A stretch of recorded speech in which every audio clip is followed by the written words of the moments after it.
मुझे type 1 diabetic हो गई थी मैं। Insulin is my medium of life. मैं योगा को इस तरह से इंटरेस्टिंग बनाऊँ कि बच्चे भी उसकी तरफ अट्रैक्ट हो। वो क्लिक मोमेंट था कि आपने टाइप 1 डायबिटीज़ को फेस किया। आपको लगा कि योगा से ही शायद सब कुछ सही होगा। एज ए पर्सन योगा ने आपको पूरा चेंज किया है। बिल्कुल।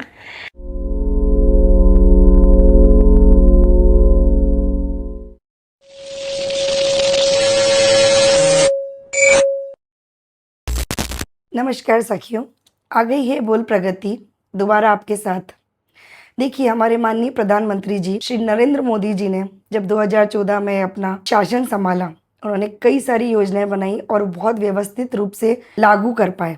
उनमें एक सबसे ऊपर था आम आदमी का स्वास्थ्य। उस स्वास्थ्य को ध्यान में रखते हुए उन्होंने 21 जून को अंतर्राष्ट्रीय योग दिवस के रूप में मनाने का निर्णय लिया।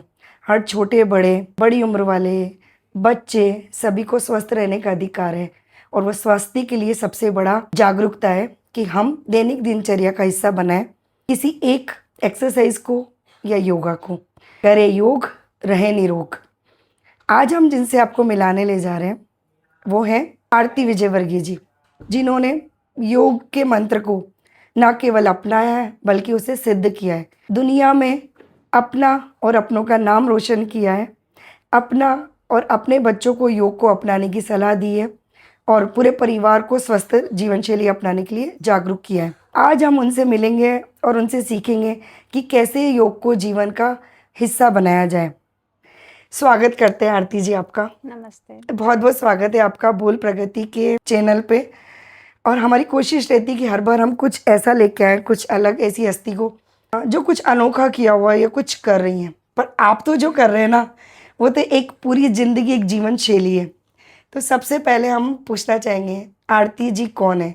आपका परिवार, आप कहाँ से हैं, कैसे आपने ये शुरुआत करी? Okay, thank you so much for having me here. Pragati ji, धन्यवाद जी। सबसे पहले अगर मैं बात करूं कि मैं कहाँ से शुरुआत करी हूँ, तो वहाँ पे योगा का कहीं नाम नहीं था। मेरी लाइफस्टाइल जो मैं स्टार्टिंग में मैंने मास्टर्स फाइनेंस में किया हुआ है। मैं बैंक में काम करती थी। इंडिया में भी मैंने एचडीएफसी बैंक में काम किया है जी। और मैं ज़ाम्बिया में भी बैंक में काम करती थी। बिफोर मेरे बच्चे, मैं कंसीव हुई उनसे पहले मैं आई वॉज अ बैंकर। जी। मेरे दोनों बच्चे हुए उस दौरान मैंने 5 साल का ब्रेक लिया था फ्रॉम वर्क। और उस दौरान ही जब मेरी दूसरी बेटी बॉर्न हुई थी, उसके साथ ही मुझे एक अजीब, कह लीजिए, जी। मेरे साथ एनकाउंटर हुआ था। मुझे टाइप 1 डायबिटिक हो गई थी मैं। अच्छा। तो मेरी it is an auto immune disease और उसी के कारण मुझे मैं इंसुलिन के ऊपर हूँ अभी। तो आई एम टाइप 1 डायबिटिक। तो insulin is my medium of life. तो मैं बचपन से ही, मेरे फादर जो हैं प्रेम गांधी जी, वो योगा की तरफ काफ़ी इंक्लाइन थे और वो हमेशा मुझे योगा करने के लिए इंसिस्ट करते थे, पर मैं कभी नहीं करती थी। इवन दो हमारे स्कूल गुजरात में, तो हमें स्कूल में भी योगा बचपन से कराया जाता है, तो वो सब मैं बहुत अच्छे से कर लेती थी। बट कभी कोई अगर बोले कि मुझे योगा करना है, तो मैं उसे बहुत बोरिंग समझती थी योगा को। अच्छा। मुझे योगा पसंद नहीं था, ये मेरा इंक्लाइन नहीं था। बट जब वापस मुझे ये डिजीज़ आई और उस दौरान मेरी पर्सनालिटी काफ़ी चेंज हुई है, तो उस रीज़न से योगा मेरी एक लाइफस्टाइल में मैंने इंक्लाइन किया और मुझे बहुत बेनिफिट मिला उसके थ्रू। उसके कारण मेरे इमोशनल जो इम्बैलेंसेस थे वो काफ़ी कंट्रोल में आए। मेरे बच्चे बहुत छोटे थे और मैं उन पे काफ़ी, ना चाहते हुए भी गुस्सा करना, इरिटेट होना, वो सब चीज़ें होने लग गई थी बिकॉज़ ऑफ टाइप 1 डायबिटीज़, जो काफ़ी कंट्रोल में आ गई थी। जब मैंने 1 साल कंटिन्यूअसली योगा करा तो मेरे इमोशनल इम्बैलेंसेस काफ़ी कंट्रोल में आए। मैं काफ़ी शांत प्रवृत्ति की बंदी हो गई थी, जो कि मैं नहीं थी। अच्छा। तो पर्सनैलिटी काफ़ी चेंज हो गई मेरी उस दौरान। तो ये देखकर मैंने डिसाइड किया कि इंस्टेड, जब मेरे को था कि अब मुझे अपना पर्सनली फिर से मैं अपना प्रोफेशनली कुछ चालू करना चाहूँगी, तो मैंने डिसाइड किया कि मैं योगा को ही परस्यू करना चाहूँगी। एंड तब मैंने योगा के अंदर फर्स्ट शॉर्ट टर्म कोर्सेज करे, उसको अच्छे से अपने ऊपर काम किया 1 साल तक। एंड देन मैं योगा टीचर के रूप में वहाँ पे ज़ाम्बिया में योगा सिखाने लगी। ज़ाम्बिया में मुझे 17 साल हो चुके हैं अभी। अच्छा। तो अभी समझ लिए लास्ट 10 ईयर्स से मैं वहाँ पे योगा सिखाती हूँ अच्छा। और काफ़ी पॉपुलर है मेरा वहाँ पे योगा स्टूडियो। अच्छा। मैं बच्चों को, बड़ों को, सब एज ग्रुप के लोगों को योगा सिखाती हूँ। जी। और अभी कोविड के दौरान मैंने यहाँ से फिर से मास्टर्स डिग्री ली है योगा के अंदर। अच्छा। तो now I am masters in yoga also. तो मुझे योगा के बारे में पढ़ना बहुत अच्छा लगता है। वो अच्छा। मुझे टच कराता है और इसलिए मैं कंटिन्यूअसली स्टडीज़ करती रहती हूँ, पढ़ाई करती रहती हूँ योगा को योगा से लेके। रिलेटेड। जी। तो योग आपने एक जीवन शैली में अपना लिया है कि आप हैं तो योग है, या योग है तो आप हैं। ऐसा कहा जाए तो कुछ गलत मेरे ना होने होगा। से योग को कुछ फ़र्क नहीं पड़ेगा, बट हाँ, योग मेरे लाइफ में होगा तो मुझे बहुत फ़र्क हाँ, तो पड़ेगा। आपकी लाइफ़स्टाइल और पर्सनली आप पे योगा ने बहुत इम्पैक्ट किया। जी। मैंने सुना है कि ज़ाम्बिया में भी आप जैसे कि अपने आप को एस्टैब्लिश किया है अपने अलग-अलग जगह एज़ ए योगा। तो जी। क्या-क्या आपने अचीव किया है एज़ ए योगा? जैसे मैंने बताया कि मैं लास्ट 10 ईयर्स से मैं वहाँ पे स्टूडियो चलाती हूँ। जी। मेरी स्टूडियो का नाम आरती योगा प्लैनेट है। तो मैं वहाँ पे एक इंडियन फॉर्म ऑफ योगा जो होता है, जो विदेश में जो योगा सिखाया हुँ। जाता है, वो अलग तरीके का होता है। जो हम हिंदुस्तानियों को अट्रैक्ट करता है, समझ लीजिए, ये कह लीजिए, वो थोड़ा इंटेंस योगा होता है। अच्छा। व्हेयरएज़ अमेरिका और सब अलग-अलग फ़ॉर्म में होते जी। हैं, बट कुछ लोग जो हमारे वहाँ पे ज़ाम्बिया में सिखाया करते थे, वो कुंडलिनी योगा और इस तरह से सॉफ्ट योगा सिखाते थे। तो वो मुझे मुझे इतना इन्फ्लुएंस नहीं करा, तो इसलिए मैंने, टू बी वेरी फ्रैंक, वो रीज़न था मुझे योगा सिखाने का। तो जब मैंने वो चालू किया तो इंडियन फॉर्म ऑफ योगा जो है, मेरा yoga studio first yoga studio था जो अच्छा।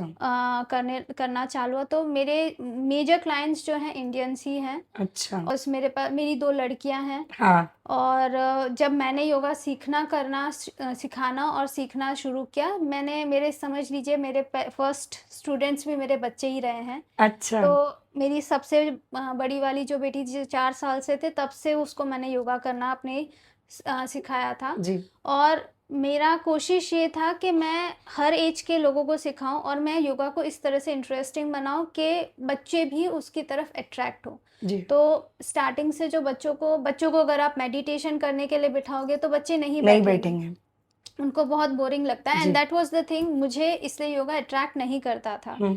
क्योंकि मैं भी बच्ची थी। हाँ। तो मैं बच्चों को इंटरेस्टिंग पोजेस करके, उनको स्ट्रेचेस करा के उनको अट्रैक्ट करती हूँ एडवांस पोजेस के रूप में, ताकि वो उसको अचीव करने के लिए योगा करें। अच्छा। तो वो रूप में मैं योगा बच्चों को हमेशा से सिखाती आई हूँ। अब कुछ साल पहले हमें योगा आसना फेडरेशंस जो है, हुँ। वर्ल्ड योगा आसना फेडरेशन ने हमें अप्रोच किया था और ज़ाम्बिया में मुझे पूछा गया था। तो मैंने उधर सेक्रेटरी जनरल की पोजीशन लेके वहाँ पे योगा एस्टैब्लिश करा, योगा आसना फेडरेशन। तो इन ग्रेट अफ्रीका, अचीवमेंट। जी, तो अफ्रीका के अंदर हमारी federation was the first federation in Africa to be registered. तो हमारी ओके। इकलौती फेडरेशन अफ्रीका में ऐसी थी जो रजिस्टर हुई थी अच्छा। एज अ फेडरेशन योगा आसना के नाम पे। जी। और फिर धीरे-धीरे अभी कुछ समझ लीजिए 7-8 हैं जी। फेडरेशन। जैसे मैंने ज़ाम्बिया में काम किया, उसको देख के मुझे उन्होंने अफ्रीका फेडरेशंस के लिए भी काम करने के लिए बोला गया। तो मैं अफ्रीका फेडरेशन की भी सेक्रेटरी जनरल हूँ। और इस बार हमारा जो चैंपियनशिप हुआ था, अफ्रीका से अराउंड 28 कंट्रीज़ आई थी, अच्छा। जो यहाँ अहमदाबाद में आए थे। अच्छा। जी। बहुत बढ़िया, बहुत ही बेहतरीन आपने यूँ कहे कि अपनी जर्नी को, अपने अप्रोच को वर्ल्ड वाइड आपने कर दिया कि नहीं, यदि मुझ में इतना सुधार आया या मुझे इतना फ़ायदा मिला तो दुनिया को इसको देखना चाहिए और करना चाहिए, राइट? जी। अब मैं आपसे ये पूछना चाहती हूँ कि आज की जो जनरेशन है, जो आज के बच्चे हैं, यंग बच्चे स्पेशली, जो टीवी, मोबाइल और इनके एडिक्शन में लगे रहते हैं, उन्हें किस तरह से अपनी लाइफ़स्टाइल में योगा को इंट्रोड्यूस करना चाहिए? क्योंकि आप खुद कह रही हैं कि योगा शुरू में आपको भी बोर लगता था, राइट? बिल्कुल लगता था। और अगर हम देखिए, हर एक इंसान का वे ऑफ टेकिंग डिफरेंट होता है। आप एक ही तरीका सबके ऊपर नहीं चला जी। सकते या नहीं इम्प्लीमेंट कर सकते। कुछ ऐसे भी बच्चे हैं जिनको योगा में मेडिटेशन बहुत अट्रैक्ट करता है, हाँ। और कुछ ऐसे बच्चे हैं जो और एक्चुअली मैं कुछ नहीं बोलूँगी, ज़्यादातर बच्चे 80% या 90% जो किड्स होते हैं, जो बच्चे होते हैं, उन्हें मेडिटेशन बिल्कुल अट्रैक्ट नहीं करता है। जी उनको ब्रीदिंग एक्सरसाइज भी बोरिंग लगती जी है। बट स्ट्रेचिंग कह लीजिए, योगा पोजेस कह लीजिए, हम्म, जब हम उनको बोलते हैं कि स्प्लिट्स करोगे, तो वो खुश होके एकदम हाँ हम करेंगे। आई नो, अगर हम योगा को उस तरह से प्रेजेंट करें, काफ़ी लोग उसको गलत मानते हैं, हो सकता है गलत हो, बट अगर किसी तरीके से किसी को हम उसमें डाल सकते हैं या इम्प्लीमेंट कर सकते हैं, वो चीज़ गलत क्यों? सही बात है। एट द एंड हमें करना उनको करवाना है, उनकी लाइफ एग्जैक्टली, स्टाइल को चेंज करना है। एग्जैक्टली, तो बच्चों की तरह यदि हम चीज़ें मैनेज करें, उन्हें ऐसा डेवलप करें, तो वो खुद अट्रैक्ट होंगे उस चीज़ को करने के लिए। एग्जैक्टली। सही बात है। बिल्कुल आपका वो क्लिक मोमेंट था कि आपने टाइप 1 डायबिटीज़ को फेस किया और आपको लगा कि योगा से ही शायद सब कुछ सही होगा। तो एज़ ए पर्सन योगा ने आपको पूरा चेंज किया है? बिल्कुल। मतलब आप लाउड थे, उससे आपको शांत हो गए? मैं लाउड, वैसे मेरी पर्सनालिटी नहीं थी, but because of type 1 diabetes मेरे जी, इमोशनली मैं काफ़ी इम्बैलेंस हो गई थी। Right, true. तो बिकॉज मेरे फैमिली में अगर देखा जाए तो किसी को भी कोई तरीके की कोई इश्यूज नहीं है, तो मुझे ये डिस्कवर करना कि टाइप 1 डायबिटीज़ में क्या होता है, जी, या समझ लीजिए डायबिटीज़ में क्या होता है, मुझे 6 महीने लगे। मेरी बॉडी वेट जो है 14 केजीज लॉस किया है विद इन 6 मंथ्स। अच्छा, मुझे उस दौरान मुझे पता नहीं था मेरे साथ क्या हो रहा है, जी, क्योंकि मेरे घर में किसी को कोई इश्यूज नहीं है, मेडिकल कंडीशंस नहीं है, और मैं मेडिकली इतनी एक्टिव थी नहीं। मैं इन सब चीज़ों में इतनी ज़्यादा एक्टिव नहीं थी, या मैं समझना नहीं चाहती जी, थी। हाँ। अच्छा मुझे बताएँगे कि जो हम ब्रीथिंग एक्सरसाइज़ करते हैं, मेडिटेशन करते हैं या आसनास करते हैं, तो योगा की ये पार्ट है, इन्हें करना ज़रूरी है या ये पूरा एक पैकेज है? किस तरह से योगा को कैसे हम डिस्क्राइब कर सकते हैं पूरा? योगा एक खाली योगा आसना नहीं है, या योगा ब्रीदिंग प्रैक्टिस ही नहीं है, या मेडिटेशन है। ये तीनों एक पार्ट है। योगा के कुछ 8 लिम्ब होते हैं, अच्छा, तो उसमें से ये 3 लिम्ब्स हैं, समझ लीजिए 3 अंग हैं। अच्छा, तो हर एक अंग इतना ही इम्पोर्टेंट होता है, तो समझ लीजिए ये अगर आप एक करोगे तो ऐसा नहीं है कि असर नहीं होगा, होगा, बट धीरे धीरे आप खुद इंक्लाइंड हो जाएंगे बाकी सब करने के लिए। यही योगा अच्छा, की ब्यूटी है कि जैसे अगर मैं अपनी बात बताऊं, मैंने जब योगा शुरू किया था, जी, मैं कभी भी इंक्लाइंड नहीं थी मेडिटेशन या ब्रीदिंग की तरफ। जी, मैं ज़्यादा इंक्लाइंड थी, मुझे अपनी बॉडी को थोड़ा सा हेल्दी बनाना है, हुँ, मेरी बॉडी को मुझे थोड़ा-सा फिट बनाना है, और उसी के थ्रू मैंने ब्रीदिंग प्रैक्टिस, बिकॉज़ मुझे टाइप 1 डायबिटीज़ है, मैं जैसे बताया, जी, मुझे काफ़ी इमोशनली मैं काफ़ी इम्बैलेंस थी, तो जी, वो चीज़ कंट्रोल में लानी थी, तो मैं ब्रीदिंग प्रैक्टिस करती थी और योगा करती थी। और धीरे-धीरे अपने आप मेरा मन मेडिटेशन की तरफ इंक्लाइन हुआ। मुझे, आप जब कुछ एक चीज़ करना चाहते हैं, जब आपको लगता है कि वो चीज़ इतना अच्छा दे रही है, आप खुद आगे उस चीज़ में बढ़ना चाहेंगे, और आप सही खुद बात है। आगे बढ़ते जाते हैं। बिल्कुल सही तो बात है। बस वही आगे, तो आप चाहें कि ना चाहें, आप आगे उसमें बढ़ ही जाएँगे। बिल्कुल सही बात है।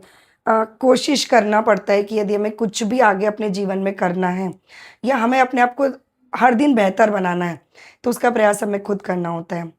आप देखेंगे आरती जी हमारे चारों तरफ जो है ना एंग्जायटी, स्ट्रेस, डिप्रेशन ये वर्ड बहुत कॉमन हो गए और होगा भी क्यों नहीं क्योंकि शहर बढ़ते जा रहे हैं, घर छोटे होते जा रहे हैं। लोग सोशल मीडिया पे ज़्यादा मिल रहे हैं और रूबरू बहुत कम मिल रहे हैं। बिल्कुल। तो योगा कहाँ तक ऐसा है कि उस लाइफ़स्टाइल को बदलने में, इन चीज़ों से उभरने में हमारी मदद करता है?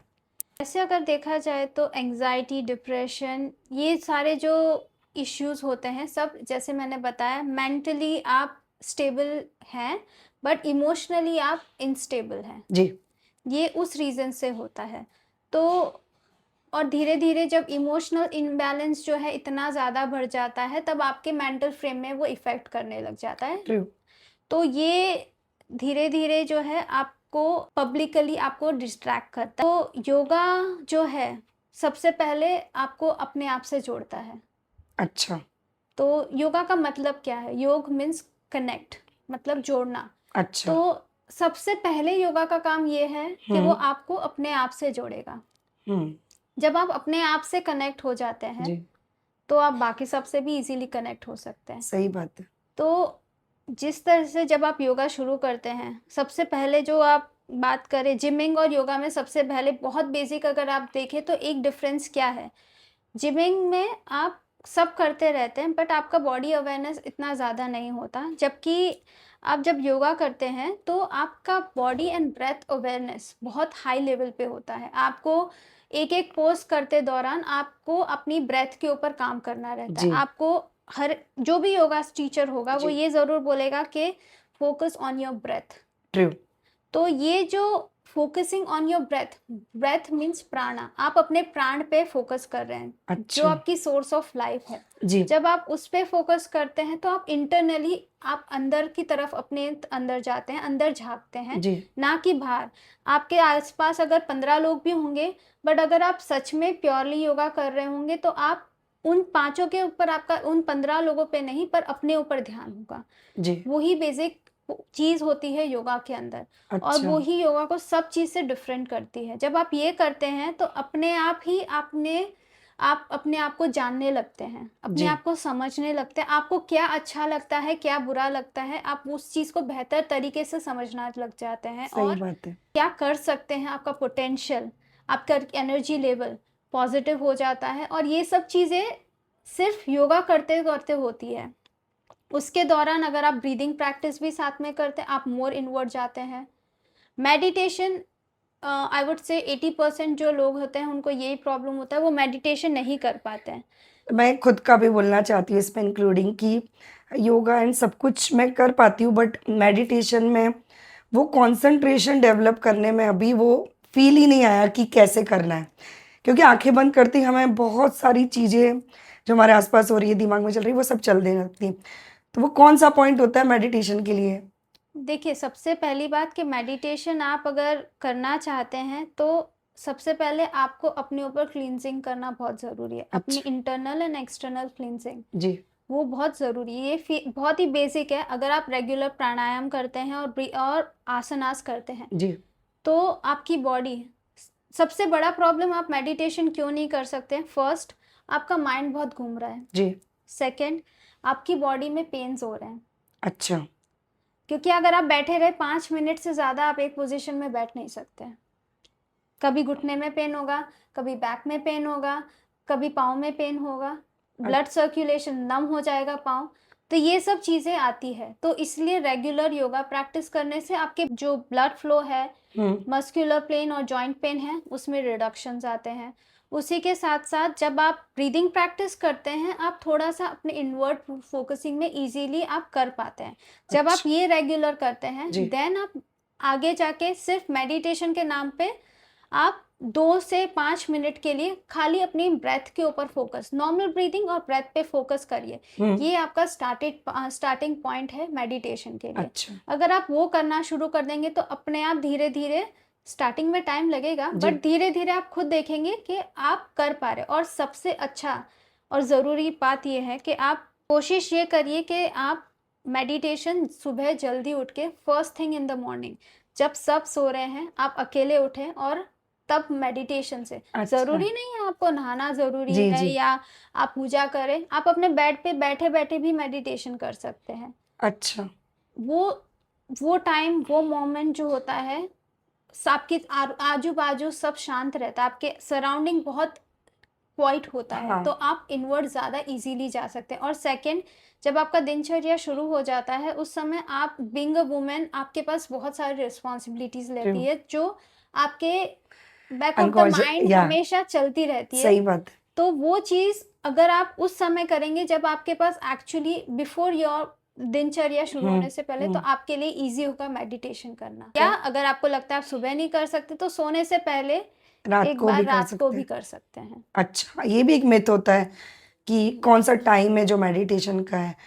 तो किसी भी टाइम जब आपको ऐसा लग रहा है कि अब मैं किसी भी रिस्पॉन्सिबिलिटी में नहीं हूँ, जी, अपने आप को काम कर सकती हूँ, उस टाइम पे हमें मेडिटेशन ट्राई करना चाहिए जी, एटलीस्ट। सही बात है। तो अब हम जानना चाहेंगे कि आप जिम या योगा ना, हर वक़्त ये दिमाग में अभी जो न्यू जनरेशन है उन्हें तो यदि योगा बोलते हैं तो वो जिम पे ही फ़ोकस करना चाहते हैं। दोनों एक साथ या कुछ डिफ़रेंस या दोनों में से कुछ भी? It depends again. अगर आपका मोटो है कि आपको अपनी बॉडी बिल्ड करनी है, तो डेफ़िनेटली योगा से बिल्ड होना थोड़ा मुश्किल है, बट जिमिंग उसमें हेल्प करता है। बट व्हेयरएज़ अगर आपको इंटरनली, इमोशनली अपने आप को स्टेबल करना है, अपने आप में थोड़ा-सा एनर्जाइज अवेयरनेस करना करना है। है, अपने आप के ऊपर काम करना है, तो योगा तो आई वुड से एक नहीं है, किसी चीज़ का एक अल्टरनेट, जिमिंग का अल्टरनेट योगा नहीं हो सकता और योगा का अल्टरनेट जिमिंग नहीं हो सकता। ट्रू। अगर जैसे ओल्ड एज, जैसे हम अगर 40 के बाद, लेडीज़ को बोला जाता है थोड़ा वेट्स के ऊपर भी काम करना जी। चाहिए। ठीक है, इसलिए आजकल जिम योगा इंस्टीट्यूट्स के अंदर ही वेट्स भी इंट्रोड्यूस करा जा रहा है, ताकि जो चीज़ कमी उनको उधर जिम में थोड़ी बहुत यहाँ पे पूरी करी जाए, इसलिए थोड़ा सा वो सब करते हैं। बट ऑन देन ऑल्टरनेट किसी का कोई रिप्लेसमेंट नहीं होता है, दोनों करें बहुत अच्छी बात है, बट योगा ज़रूरी है। करें, कुछ तो करें, अपने जी। लिए कुछ करें। वन पोज जो हमें एवरीडे करना चाहिए, एवरीडे लाइफ में। वैसे एक पर्टिकुलर पोज बताना जो एवरीडे करना चाहिए थोड़ा फिर भी मुश्किल है। अगर आप जनरली बताएं तो चाइल्ड पोज या ताड़ासन, जी, ये अच्छा रहता है आपके। बेनिफिशियल है, मोस्ट जी। बेनिफिशियल। जी। एक ऐसा प्राणायाम अ, जो करना ही चाहिए, भ्रामरी। भ्रामरी। जी। ट्रू। एक ऐसी आदत जो हमें डे बाय डे अनहेल्दी कर रही है, पर हम उससे ध्यान ही नहीं जा रहा हमारा उसके ऊपर। अ, एक ऐसी हैबिट जो हम अनहेल्दी खाने की हैबिट कह लीजिए, लाइफस्टाइल ले लीजिए, कभी भी कुछ भी खाना, कभी भी कुछ भी कर लेना, ओवरऑल, ओवरऑल। राइट। कोई ऐसी बुक है जिसने आपकी लाइफ पे बहुत इम्पैक्ट डाला है? पतंजलि योग सूत्र। अच्छा, आपका तो पूरा जीवन योग पे है ना, तो डेफिनेटली। आरती जी आपकी बेटियों से मिलना चाहेंगे, उन्होंने भी काफ़ी कुछ अचीव किया है, जी बिल्कुल। तो हम उनसे भी मिल लेते हैं। ओके आरती जी, छोटी छोटी बच्चियों ने बहुत सारे अवार्ड जीते हैं। पहले तो आप इंडिया आई हुई हैं, किस वजह से, किस में पार्टिसिपेट किया और किस वजह से इनको इतना सारे अवार्ड मिले हैं अभी? एक्चुअली इन लोगों ने वर्ल्ड चैम्पियनशिप अभी हुई थी अहमदाबाद में, जी 4 जून से 8 जून तक। जी। It was the first world championship जिसमें अराउंड 78 कंट्रीज आई थी ओह, ऑल ओवर वर्ल्ड से। एंड उसमें से जैसे मैंने बताया 28 कंट्रीज अफ्रीका की थी, अच्छा और उसमें हमारी कंट्री ज़ाम्बिया जो है फर्स्ट आई है ऑल ओवर अफ्रीका, अच्छा और हमारा ऑल ओवर वर्ल्ड में 7th रैंक आया था ज़ाम्बिया का। अच्छा और ज़ाम्बिया को टोटल 14 मेडल्स मिले थे, अच्छा। उसमें से 5 मेडल इन बच्चों को मिले हैं। ओह, ग्रेट अचीवमेंट, तो ग्रेट ग्रेट अचीवमेंट। निया ने इंडिविजुअल इवेंट्स में ट्विस्टिंग में पार्टिसिपेट किया था, एंड उसने आर्टिस्टिक इवेंट्स करे थे जिसके अच्छा अंदर ग्रुप और पैर भी थे, और सिंगल भी जी। किया था। और इस तरीके के इवेंट्स में पार्टिसिपेट करके उसने एक गोल्ड ग्रुप के अंदर जीता है, जिसमें आशी भी रही है। अच्छा और उसके साथ में हमारे और 3 बच्चे थे, अच्छा 5 बच्चे ग्रुप के थे, उनमें उनको गोल्ड मिला है। और फिर एक सिल्वर है जिसके अंदर निया और आशी अगेन वो एक और ग्रुप इवेंट था उसमें मिला है। अच्छा बाकी के इवेंट्स जो थे उसके अंदर निया ने एक इंडिविजुअल इवेंट किया है जिसमें उसने आर्टिस्टिक परफॉर्मेंस दी है, जी और एक ट्विस्टिंग परफॉर्मेंस दी है, जी। और एक जो था जिसके अंदर इसने पैर के साथ में किया है। अच्छा तो ओवरऑल इसने कुछ 5 इवेंट में पार्टिसिपेट किया जी, था, और पांचों इवेंट में इनको मेडल मिले हैं। बहुत बढ़िया, बहुत बहुत बहुत ग्रेट ग्रेट अचीवमेंट है। और इंडिया की बेटियां, ऐसा कहा जाए तो कोई छोटी बात नहीं होगी। भारत का सिर्फ गर्व से ऊंचा किया है, क्योंकि योग आफ्टर ऑल भारत की सनातन संस्कृति है, जिसे वर्ल्ड वाइड निया, आशी और आरती जी फैला रहे हैं। तो मेरा आप सबसे ये अनुरोध है कि देखिए, यदि छोटी बच्चियां कर सकती है, तो आप, मैं और जो यंग जनरेशन है वो सब कर सकते हैं। करिए योग, रहिए निरोग, और मिलते रहिए बोल प्रगति के साथ।